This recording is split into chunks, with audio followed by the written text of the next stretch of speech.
So hey guys and welcome back to my channel. आज मैं एक नया ड्रामा स्टार्ट करने वाली हूँ जिसका नाम है हु आर यू 2025।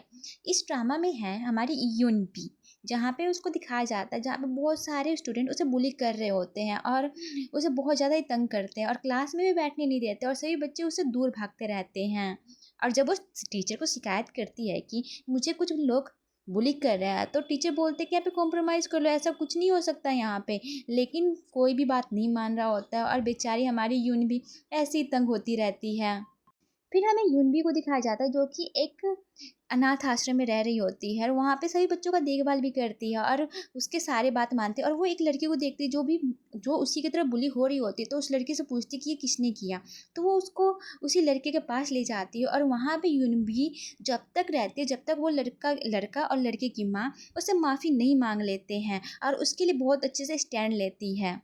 अब यूनबी उसे सिखाती है कि हमें किसी से डर के नहीं रहना, हमें ना अपनी स्टैंड खुद लेना सीखना पड़ता है। देन हम ऑर्फन का सीन देखते हैं जहाँ पे वो आंटी उसके लिए गिफ्ट लाई रहते हैं, बोलती कि तुम्हारे लिए किसी ने भेजा है। और वो जब गिफ्ट खोलती तो उसमें एक बहुत सुंदर सा स्वेटर निकलता है और उसे देख के यूनबी तो बहुत ज़्यादा खुश हो जाती है और वो लेटर पढ़ के भी खुश हो जाती है और बोलती है कि ये हमेशा मुझे गिफ्ट देती रहती है, कितनी अच्छी आंटी है ना वो।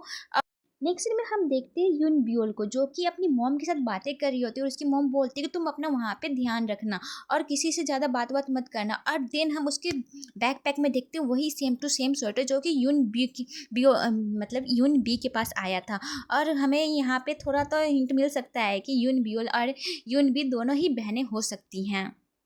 यून ब्यूल की मम्मी उसको पिकनिक की जगह पे छोड़ती है जहाँ पे वो यून ब्यूल अपने सारे फ्रेंड्स के साथ मिलते हैं और ज़्यादा ही हंसी मजाक कर रहे होते हैं। इधर में हम ईयान को देखते हैं जो कि अपनी स्विमिंग चैंपियनशिप कर रहा होता है और हमारे यून ब्यूल तो अपने फ़ोन में ही लगी रहती है। और ईयान हमेशा ही यून ब्यूल के बारे में सोचता है कि मुझे उसे ना अपना गोल्ड मेडल देना है। और ये सोच सोच के वो बहुत ज़्यादा खुश हो रहा होता है क्योंकि उसने बचपन में प्रॉमिस किया था यून ब्यूल को कि मैं तुम्हें ना बड़ा होके ऐसे ही गोल्ड मेडल दूंगा। और ये सोच सोच के तो वो बहुत ज़्यादा ही खुश रहता है भाई साहब। अब हम यून ब्यूल को देखते हैं जहाँ पे उसके फ़ोन में कुछ मैसेज आया रहता है और वो उसे देख के बहुत ज़्यादा शौक हो जाती है और उसका मोबाइल उसके हाथों से गिर जाता है। तब उसकी दोस्त पूछती है क्या हुआ यून ब्यूल, वो उसे कुछ नहीं बताती लेकिन वो सदमे में चली जाती है। अब हम इधर में यून बी को देखते हैं जो कि बीमार रहती है, तो उसका देखभाल करने के लिए तो बिल्कुल नहीं भाई, क्योंकि वहाँ पे उसके स्कूल के दोस्त भी नहीं आए रहते, दोस्त नहीं दुश्मन आए रहते हुए। और सब के सब वो बोलते हैं कि हम यून बी के ना बहुत अच्छे दोस्त हैं और क्लासमेट भी हैं। और यून बी से बहुत ज़्यादा काम करवाने लग जाते हैं और वहाँ पे भी बुली करना स्टार्ट कर देते हैं। तभी वही लड़की आती है और वो अपनी दीदी के लिए लड़ने लग जाते हैं, बोलते कि आप मेरी दीदी को परेशान क्यों कर रहे हो। उस छोटी लड़की की बात सुन के वो लोग थोड़ी देर के लिए रुक जाते हैं, देन अपने अपने काम में लग जाते हैं।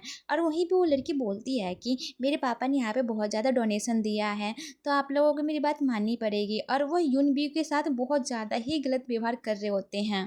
इधर में हम यून ब्यूल को देखते हैं जो कि एक एल्बम दिख रही होती है जहाँ पे हमारी यून बी दिखाई जाती है और वो यून बी को देख के शौक हो जाती है। देन हम यूनबी को देखते जो कि सोंगजू के पास आई रहती क्योंकि वही उसे बुलाई रहती कि मुझे तुमसे कुछ बात करना है। देन वो सोंगजू जो है हमारी यूनबी को पीटने लग जाती है, बहुत ज़्यादा गंदी तरह से पीटती है। भाई साहब ये लड़की है क्या। नेक्स्ट में हम देखते हैं जहाँ पे यून ब्यूल के सारे फ्रेंड्स एक साथ पिक ले रहे होते हैं और वहीं पे हमारी यूनबी भी रहती है और उस पिक में वो भी आ जाती है। देन सबके सब हमारी यून ब्यूल को ढूंढने लग जाते हैं क्योंकि यून ब्यूल गायब हो चुकी रहती है। सभी उसे ढूँढने में लग जाते हैं, कोई कहीं कॉल करता है, कोई किसी को बताता है। और यून ब्यूल की मम्मा भी बहुत ज़्यादा परेशान हो जाती है और वो भी ढूँढने लग जाती है अपनी बेटी को। नेक्स्ट में हम देखते हैं जहाँ पे यून बी ने सोंगजू के खिलाफ कंप्लेंट किया था, उसको ही बैकफायर करने लग जाता है क्योंकि कोई भी उसके खिलाफ कुछ सब कोई उसी के खिलाफ बोल रहे होते, बोलते हैं कि ये अनाथ है तो ऐसी लड़की हो सकती है लेकिन मेरी सोंगजू ऐसा कुछ नहीं कर सकती। और कोई भी उसकी बात नहीं सुन रहा होता है। देन हम क्लास का सीन देखते हैं जहाँ पे सोंगजू वो हमारी यूनबी को बुली करने लग जाते हैं, उसके कपड़े उतार उतार के उसकी वीडियोस बनाती है और वो यूनबी कुछ भी नहीं कर पाती और सारे के सारे क्लासमेट ऐसे नज़रअंदाज करते हैं कुछ हो ही नहीं रहा हो। देन वहाँ से यून भी अपने कपड़े वपड़े पहन के वहाँ से भागने लग जाती है और वह पूरा स्कूल छोड़ने का प्लान बना चुकी हो रहती है, लेकिन हम उसे देखते हैं कि वो जाके सुसाइड कर लेती है, मतलब कि वो लेक में गिर जाती है। और यहीं पे हमारी एपिसोड की एंडिंग होती है। Thank you for watching, please subscribe my channel. Bye bye, मिलते हैं अगले वीडियो में।